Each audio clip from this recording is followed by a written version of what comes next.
A very good evening indeed, and many thanks for always joining me for RwandaTV News. I'm William Evans with the latest from the world of news, of course, beginning with the headlines. Rwanda National Police has urged vehicle owners to have their cars inspected for mechanical conditions and emissions as services continue to be brought closer to the public. While members of the Pan-African Movement Rwanda chapter have praised Rwanda's progress in mineral exploration and mining.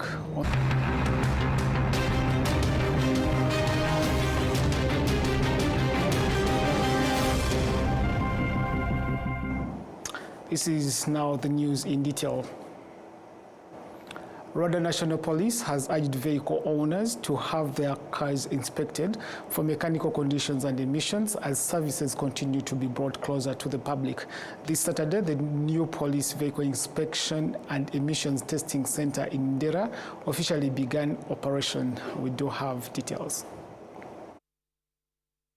The center will inspect cargo trucks from 3.5 tons and above, motorcycles for emissions, as well as small vehicles. The first motorist to test his motorcycle's emissions, Alphonse Tubarimo, was excited after learning that his motorbike had no issues. Ikinyabiziga cyanjye bagikoreye ibyo bagombaga kugikorera bareba ko nta. They inspected my motorcycle to see if I am among those polluting the air. They found everything in good condition because I passed and received a certificate that will last for a whole year. I've had this motorcycle for 5 years now. He adds that testing motorcycle emissions is essential for their daily work. Bizatuma buri mumotari wese agira ikinyabiziga kizima. Ntabwo azongera kujya kunywa ya mavuta y'amakura ngiye nakuye muri moto yanjye. This will help every motorist, and we will also stop inhaling fumes from poorly maintained bikes. It will also help us, especially in traffic jams, whether we are motorists or drivers or other vehicles, because poisonous fumes will no longer harm our lungs. On the other hand, Emmanuel Munyemana, who had brought his truck for inspection, found out it had problems. I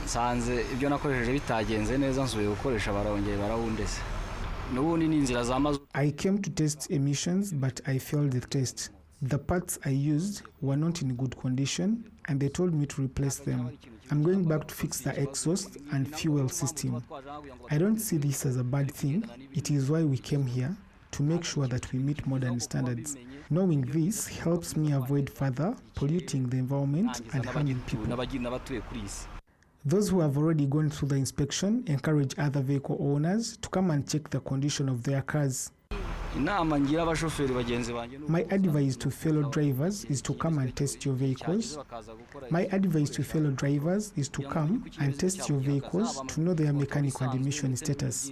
It even helps prevent accidents and other risks.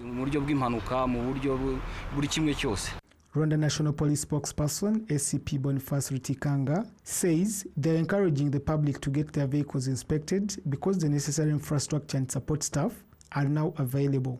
Icyambere ni ukukangurira tubanza dukangurira abantu tukabarangira aho bagomba gusanga ino service ubu ngo hangahe yongereyemo tuzakomeza no kubasanga aho bari cyane cyane abatunze ibinyabiziga tubibutsa icyo ni kimwe. We urge people to seek the service and we continue to show them where to find it. We will also keep reaching out, especially to vehicle owners. Secondly, people now understand that this is among the requirements for operating a vehicle in Rwanda. Traffic police officers across the country will continue reminding drivers to go for the inspection. But eventually those who refuse will face the legal consequences. Because vehicle inspection is not optional, it is a legal obligation.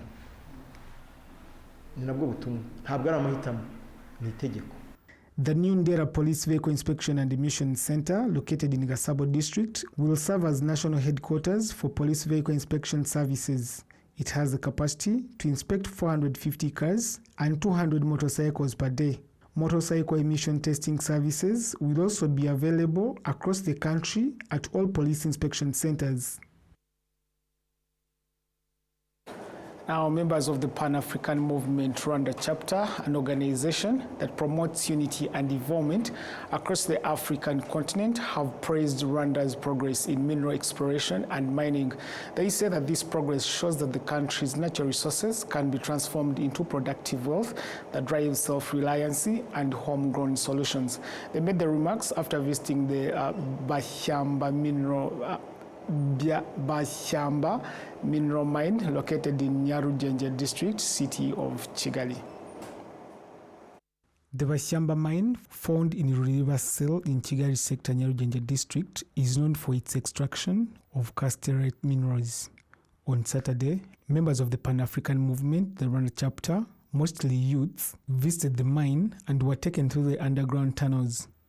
They were shown the entire mining process, from identifying the mineral-bearing sites to extraction and processing. Some of the youth, including those who organized the visit, said they were impressed by the progress Rwanda's mining sector has made. Yes, this visit was intended to support first Rwandans, to understand what do we have in terms of mining. And this is one of the leading company of mining in Rwanda. Gamiko produces, it's the second largest in Rwanda to produce castellite. So that means if we don't understand what they have, how do they do mining, it means we can't be able even to spread the word, to tell the word. But from what I'm seeing, we do have minerals and we are producing them, and they are at large scale. If this is the second one and we have one of the other companies which is among the top companies in Africa, that means we have something.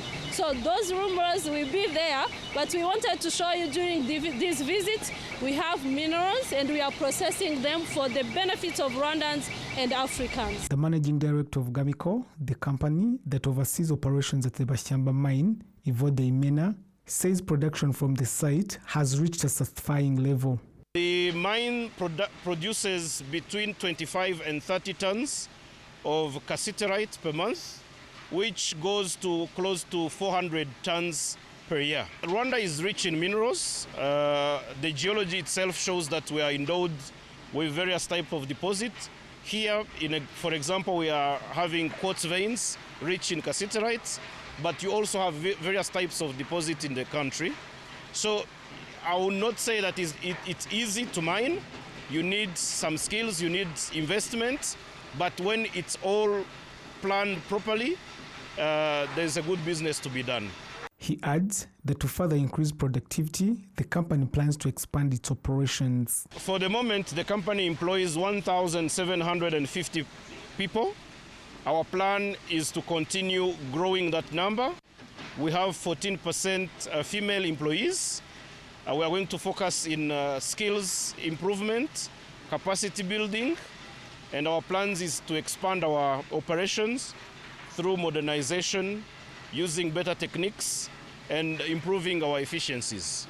Ambassador William Nkurunziza noted that what is being done at the mine is proof that Rwanda's natural resources can be harnessed in ways that can help the nation rely on its own capacities. The progress of our country and our continent will be built on truth, not lies.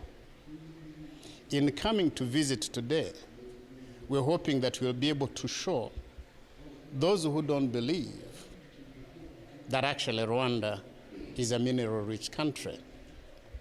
But we're also going to show those who believe in us that the resources we have in the country are being harnessed to ensure that they contribute to our national development.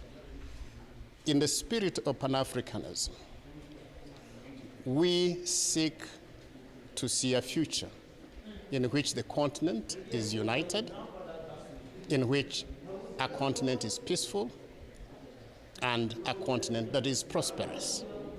That prosperity, one, must be built by Africans based on the resources that Africa has, both in terms of natural resources, but also in terms of our human capital. That is why looking at this mining facility is a signal of what Africans can do if they put their minds to harnessing the resources they have. This mine is owned by and being run and operated by Rwandese. It's an amazing facility. And a lot more of this needs to be done across the country and across the continent. The Bashamba mine was discovered by Belgians in 1930, which is when the mineral extraction started. For the past 4 years, it has been managed by Gamico, which has implemented modern, reliable, and environmentally compliant mining practices.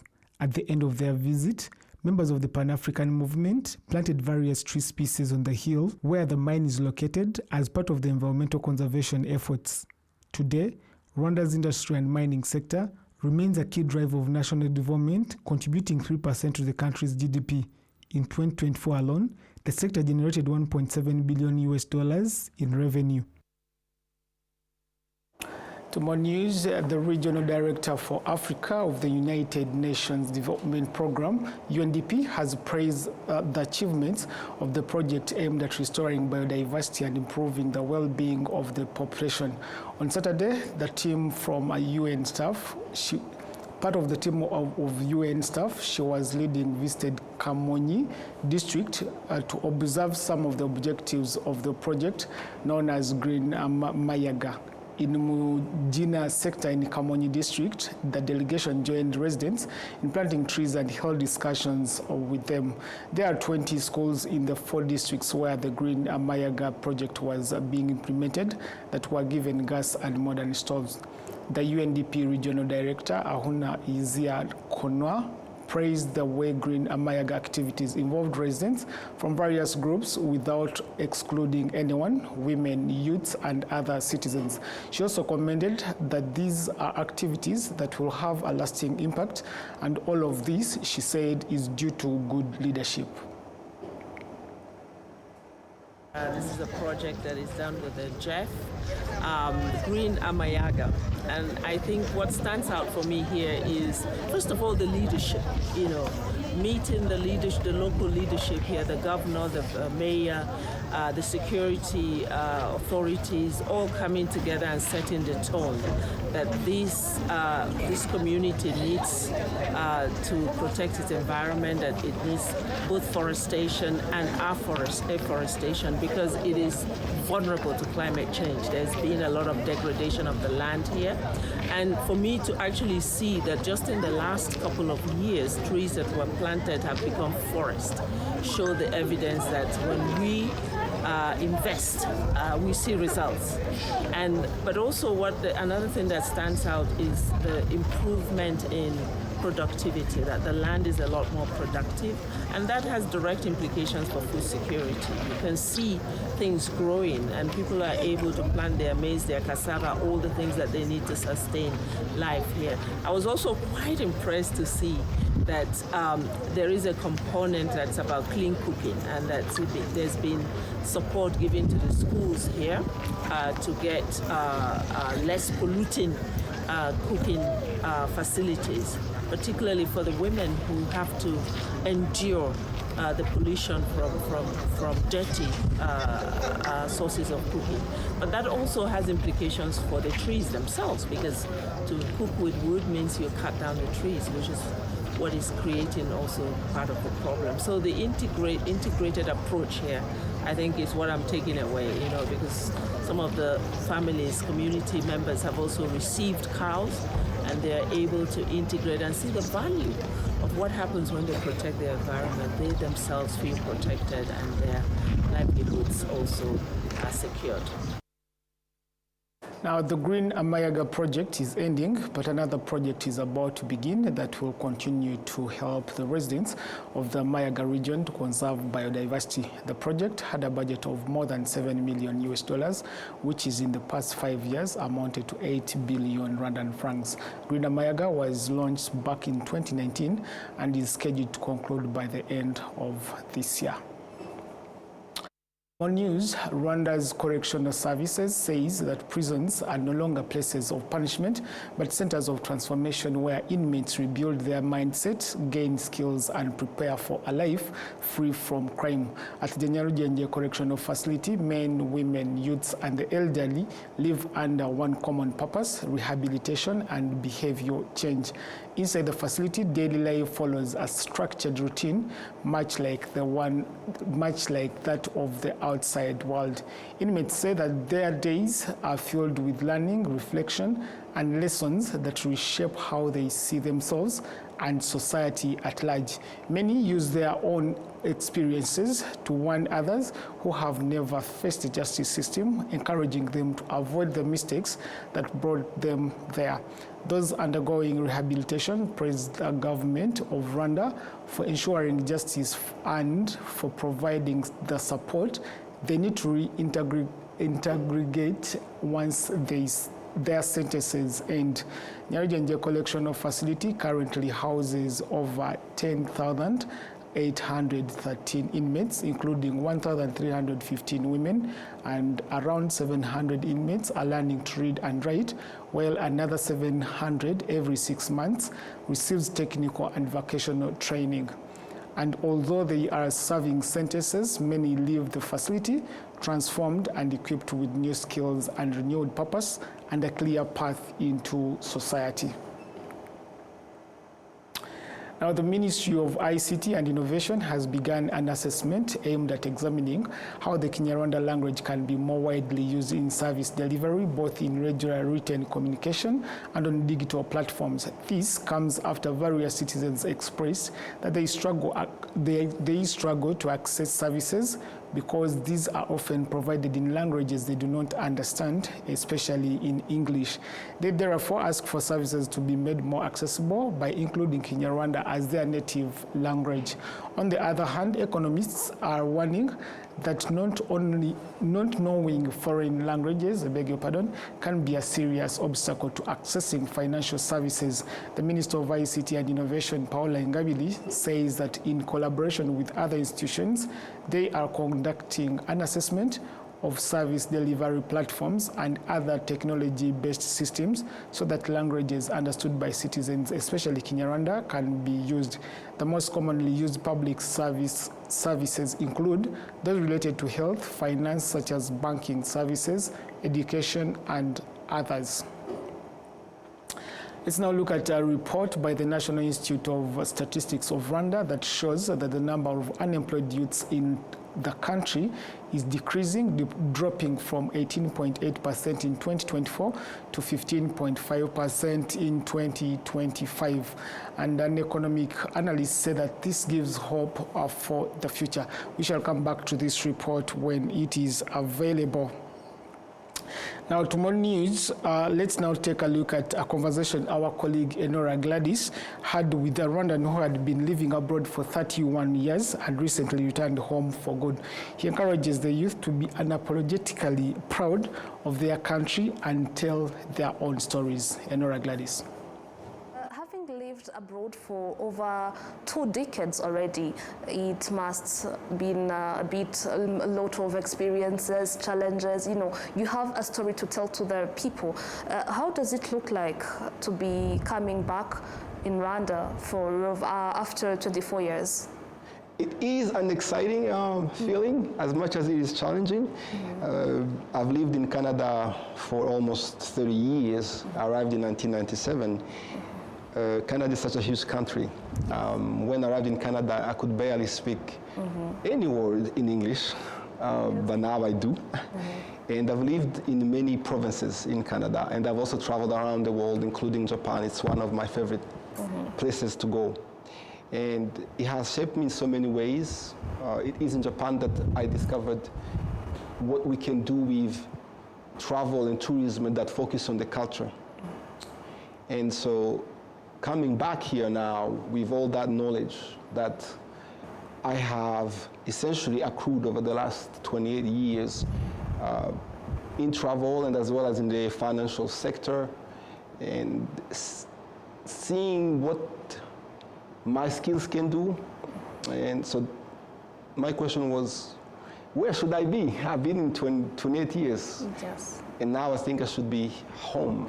I belong here, and I should be here now. Rwanda is currently positioning itself as a hub of innovation in the future. How do you see that aligning with your work today, with Rwanda's vision in the future?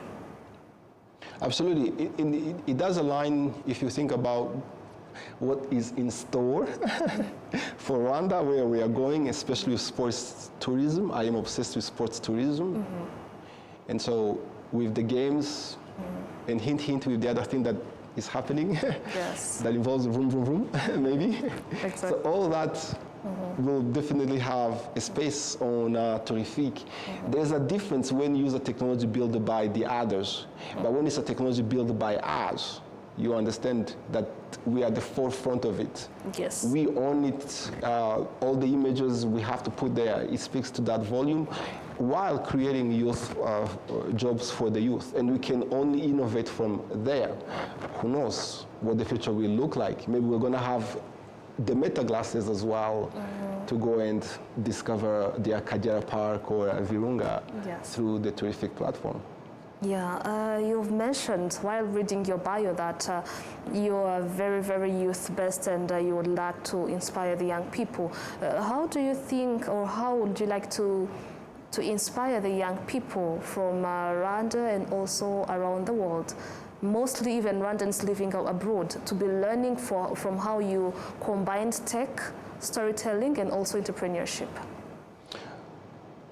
You have to be unapologetically forward and not to be afraid to tell your story.